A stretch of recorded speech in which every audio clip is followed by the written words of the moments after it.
Welcome back, everyone, to Scruffy Tales, and let's take a look at the very odd things going on in Russia.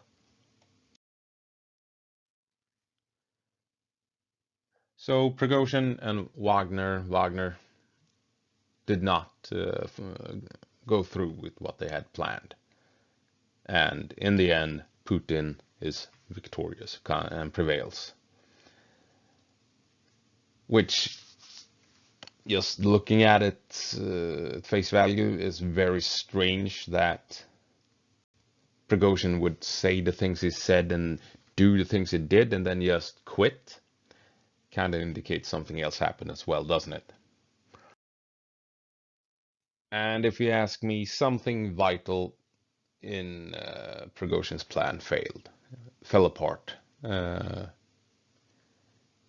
which obviously forced him to rethink his situation and realize that he stood no chance of achieving what he was trying to achieve. Uh, and he had to accept the terms offered by Putin. And this, I mean, this could have been anything really. There's no way for us to know. But after what he said, telling the truth about the bullshit reasons why Russia went to war, and then mustering Wagner, getting army units to support him, getting army units to lay down weapons and not stop him, risking all out desertion in the Russian ranks, because how would, I mean, that could have happened as well. And then securing through an armed insurrection Russian cities and marching on Moscow in order to take down generals. And once Putin made his speech, Prigozhin made it clear that Putin was a target as well. I mean, you're in the realm of civil war here, and by then there's no turning back. There's no turning back. He can't back down. There's no way this ends peacefully in any way. And this is not a peaceful end to this. Trust me, and I'll explain why. Um, so something happens that is vital for Prigozhin's plan, and whatever it is, fails. And now this could be a number of reasons. Like I saw a rumor that Putin threatened to kill Prigozhin's family. True or not, I have no idea. You would think that if Prigozhin has kids or a wife, or if it's the family, larger family that we're talking about, he would have moved them to safety before trying to do something crazy like this, which he probably did. The thing is, Putin and his people might have found out where they were hiding and offered Prigozhin proof of it. So Prigozhin realized that if he went on, Putin would kill the people he cared about, right? It could be that Wagner had teams ready in Moscow that was supposed to capture Putin or maybe assassinate him, and they failed and Putin got away, which meant Prigozhin might capture Moscow, but Putin would hold on to St. Petersburg, meaning the armed forces would have to choose sides, risking, as a result, all-out civil war, which might be the reason why Prigozhin went, that's not what I want, so I'm stepping down. I'm calling, I'm giving up, you know? maybe Prigozhin's allies in Moscow sat down and had a talk with Putin and explained the situation and said and told him what they wanted in order for them to not support Prigozhin anymore.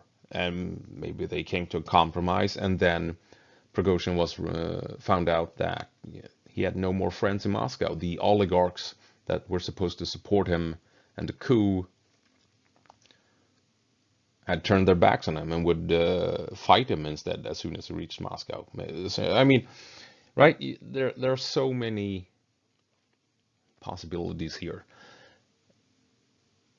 But we can be damn sure it wasn't Lukashenko that sat down with Prigozhin and, talked some sense to him. That did not happen.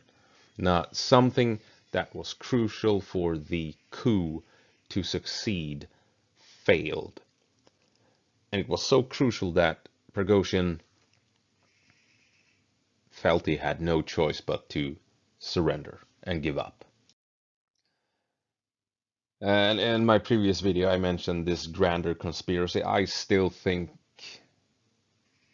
that took place. That was what was happening, because something like this does not happen out of the blue. You don't plan to march on Moscow and take a city of that size going up against military and political leaders in a country like Russia without planning, without support, without thinking it through 10 times and making sure you actually can do it, going over every contingency, right? So that happened. But something that was extremely crucial for their plan to succeed failed. And like I said before, this has not ended peacefully. This is not over. Wagner people that are Wagner is being dismantled. People are going their own way. Soldiers retiring, and people in the working offices have to try and find new jobs. Everyone associated with Wagner will be killed one by one. Eventually, soon enough, over the coming years. I guarantee it. Wagner people are not trustworthy. They are enemies of the state. They are traitors to Russia.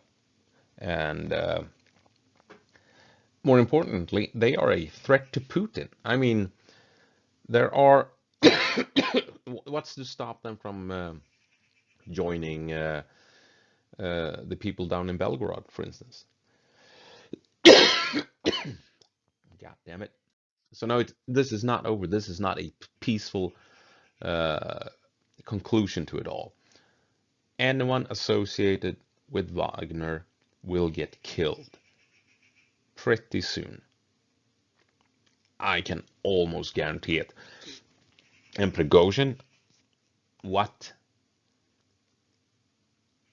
Causing all of this, saying the things he've said, doing the things he've done, orchestrating an attack on Moscow, trying to kill Shoigu and Putin, essentially. And he gets away with living in exile in Belarus. Remember, Putin, if you're an enemy of Putin, or just, you don't have to be an enemy. You just have to disagree with the guy. And chances are you will, unfortunately, oh my God, trip and fall out of a window. Weird, huh? Or get injected somehow, strangely, by poison that strangely has been able to get misplaced from old Soviet stockpiles and end up in your body somehow. It's very peculiar, right? And that's for disagreeing. That's for, you know, leaving the country and then speaking your mind to Western media or whatever. And this guy started open rebellion, armed insurrection, and they're just gonna let him off the hook? No, not happening. No, no, no, no, no, no, no. Prigozhin is dead. Trust me on it. And anyone in his organization dead. This is not a peaceful conclusion to this. Trust me.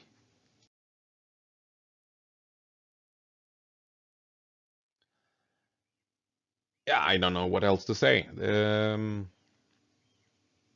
Prigozhin gambled, took a chance, did the right thing, even though he is an asshole, and he lost. And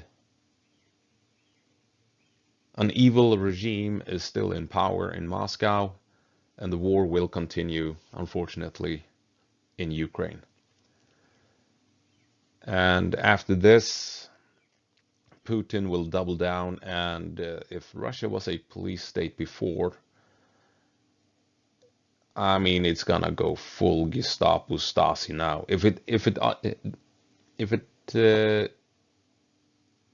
if it already wasn't Gestapo Stasi, that's what's happening. Times 10, times 100.